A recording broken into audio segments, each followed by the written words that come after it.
Hey Nick, it is Sunday, March 15th.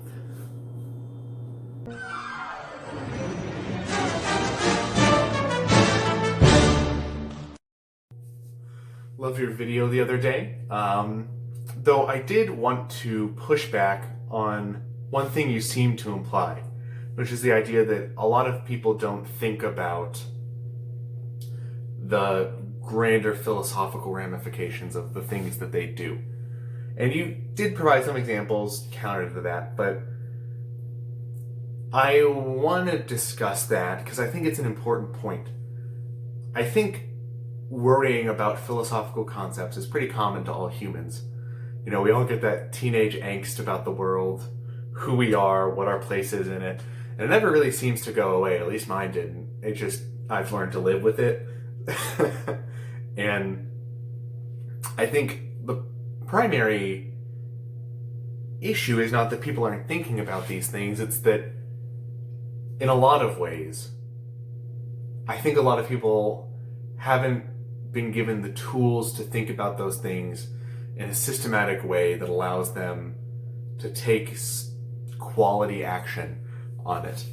To borrow some language from Plato's allegory of the cave, our thoughts are just kind of shadows, projections of the underlying concepts of the universe seen from our point of view. And everyone kind of starts out with that basis. We all see the shadows and try to understand what they're doing, and they seem kind of vague because they're not very resolved. They're just these black blobs against a wall.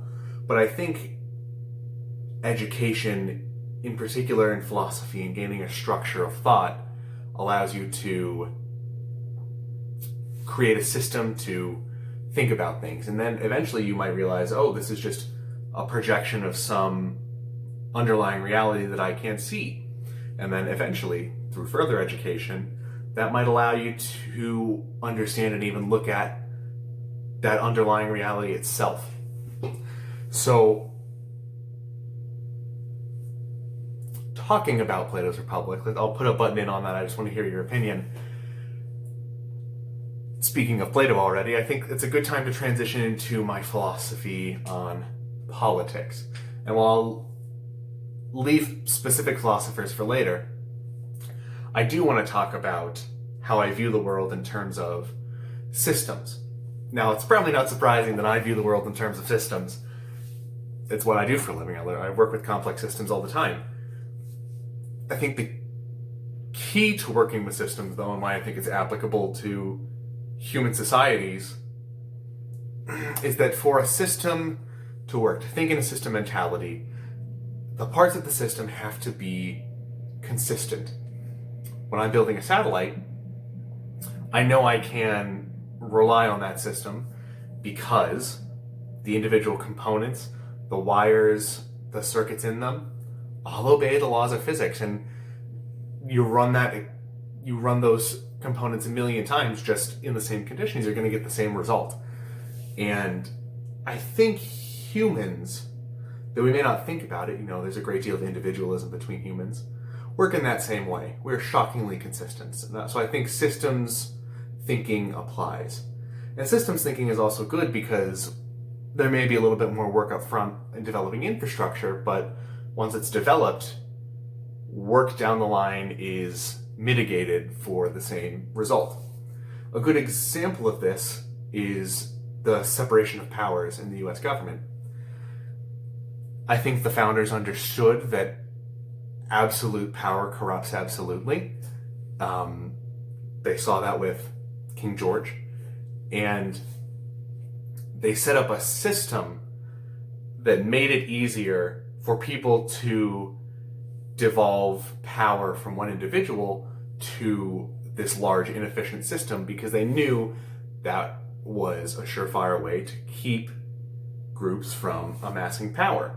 Now, they might not have seen the party system coming, but that's a whole different discussion. I think in this case, though, another good example of this concept in action would be like a farmer trying to irrigate a field.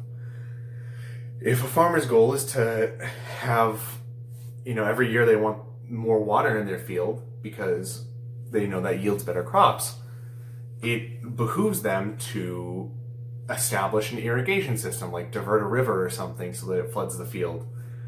Because that's much more effective than going and just getting water in pails and taking individual gallons of water and sloughing them off. Diverting a river might take more resources in the beginning, but over time it is less work. And I think in the realm of politics, that is the good means of governance. And if we're tying up this philosophy I have in a bow, the final analogy would be, politicians are the engineers of society, society is the system, and the constraints in which that system operates are the morals of the society. And I will admit, society goes outside of those morals on occasion, and that happens, but a good engineered system will always be within those constraints. This could be seen as Machiavellian, valuing the process and result over how you get there. But I disagree with Machiavelli on some stuff, and I don't think this is perfectly Machiavellian. In particular because Machiavelli talks about doing very unchristian things to get what you want done. And I think you can establish systems in constraints of the morals of society. And in terms of politics, I did a lot of philosophy in undergrad, so I do have a little bit of experience. Like, I read a lot of political theory, like the Republic, Machiavelli, the Federalist Papers, read a lot of stuff on civil rights, like Martin Luther King, the Vindication of the Rights of Women, and then I read more modern stuff too, like, and this is this is my coronavirus reading recommendation, is The Plague by Albert Camus. A good book about absurdism and that genre of philosophy. And then also books, I think, about psychology and sociology, because those are inherently tied to the governance of humans. Because if you understand the patterns of humans, it's much easier to make systems to govern humans.